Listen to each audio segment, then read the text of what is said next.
আৰু এতিয়া ন্যাসৰ কাৰ্যবাহী সভাপতি প্ৰদীপ পূজাৰীদেৱক আদৰণি জনাই দুআষাৰ ক'বলৈ অনুৰোধ জনাই।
ছবিন ৰাজখোৱা, অনামিকা গগৈ দুৱৰা, দেৱভৰী তালুকদাৰ, নয়ন প্ৰসাদ, মানিক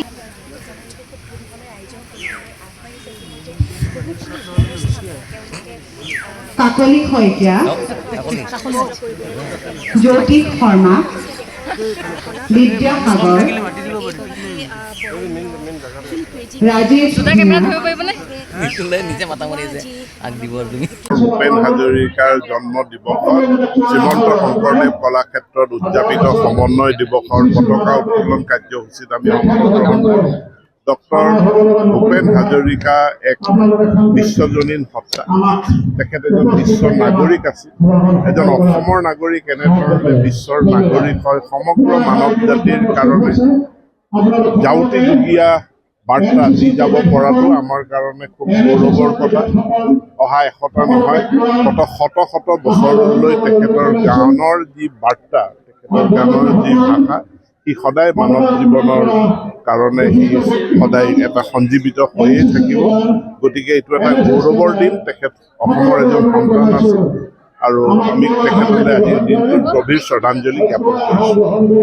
শতবৰ্ষ আহি আছে, তাৰো যোজা চলি আছে।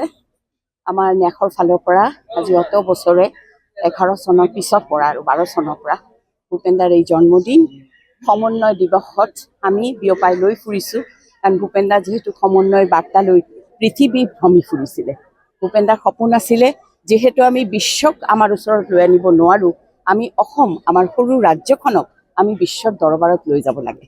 সেইবুলিয়ে ভূপেনদা এটা পৰিকল্পনা কৰি পেলাই চাগে যিসকল গীত তেখেতে অসমীয়াত আজি অমৰ কৰি থৈ গৈছিলে, সেই গীতবোৰে বাংলা হিন্দী অনুবাদ কৰাই পেলাই আৰু অনুবাদকসকল বিখ্যাত মানুহ, যেনেকৈ পশ্চিমবাংলাৰ আছিলে গৌৰীপ্ৰসন্ন মজুমদাৰ, পুলক বন্দ্যোপাধ্যায়, শিৱদাস বন্দ্যোপাধ্যায়। তেনেকুৱা বম্বেত আছিলে পণ্ডিত নৰেন্দ্ৰ শৰ্মাজী, গুৰুস্থানীয় মানুহ, লতাজীহঁতেও সেৱা কৰে কথা ক'লে, মায়া গোবিন্দ, শেষৰ ফালে গুলজাৰজী। এইসকল গীত অনুবাদ কৰি পেলাই বিশ্বত ভূপেনদাক পৰিচয় কৰাই থৈ গ'ল।